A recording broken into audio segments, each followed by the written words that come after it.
करते हुए अगर कोई इस प्रकार से लाचारी सहन करता होगा, हम लाचार में शामिल हो गए। मुझे बताइए, क्या हिंदू हृदय सम्राट शिवसेना प्रमुख बाला साहब ठाकरे ने ये मंजूर किया होता कि दंगों के लोगों के केसेस हम वापस ले लेंगे, हमको वोट दो? क्या उन्होंने ये मान्य किया होता? अरे ऐसी डिमांड लेकर कोई जाता तो उसको 2 थप्पड़ मारकर वो वापस भेज देते, लेकिन कभी वोटों के लिए लाचारी नहीं स्वीकारते। ये कौन सी बातें चल रही है? और आजकल तो ये ओवैसी भी यहां आने लगा है। मेरे हैदराबादी भाई, उधर ही रहना, इधर को मत आना, इधर को तुम्हारा कोई कामा नहीं है।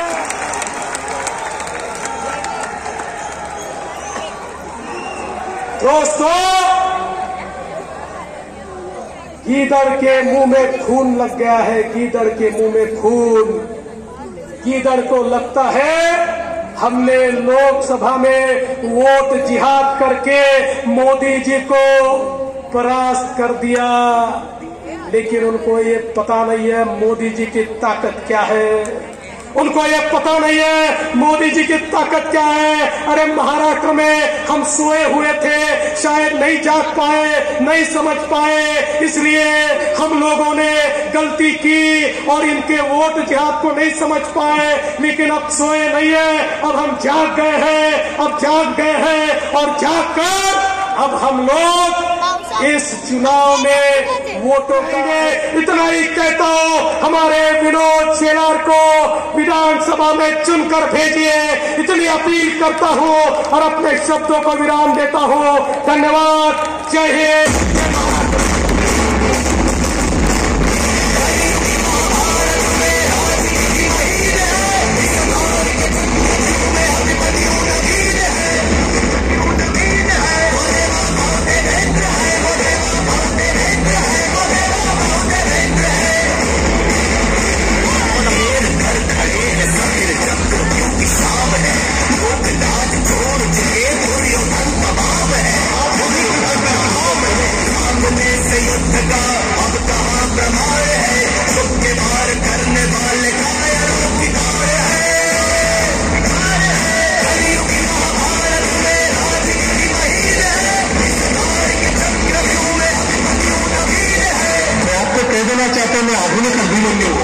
शर्म करो।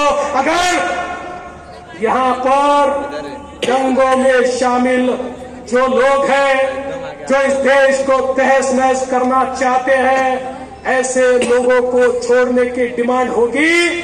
और ये महाविकास आघाड़ी के लोग अगर पत्र देकर कहेंगे हाँ हमें ये मंजूर है, उसके भाग्य में उससे ज्यादा क्या लिखा था। लेकिन उत्तर मुंबई का सांसद एक सक्षम व्यक्ति को आप बनाएंगे तो पार्टी ने मुझे कुछ आप ऐसा क्यों बताते हो? मैंने कहा कि मेरे उत्तर मुंबई को 2 स्कूल, 2 कॉलेज, 2 हॉस्पिटल की आवश्यकता है, कोई सक्षम व्यक्ति आएगा तो करेगा।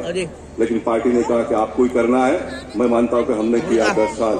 लेकिन आज जब पीयूष गोयल जी आए हैं तो मैं आपको इस बात की गारंटी देता होगा, ऐसे सारे काम होने वाले हैं। और ये जो मैं कहता हूँ सिर्फ भाषण के लिए नहीं है, ये मलाड के चुनाव के लिए नहीं है, तो ये सारा काम करवा के लेने का काम मैं आने वाले दिनों में करूंगा।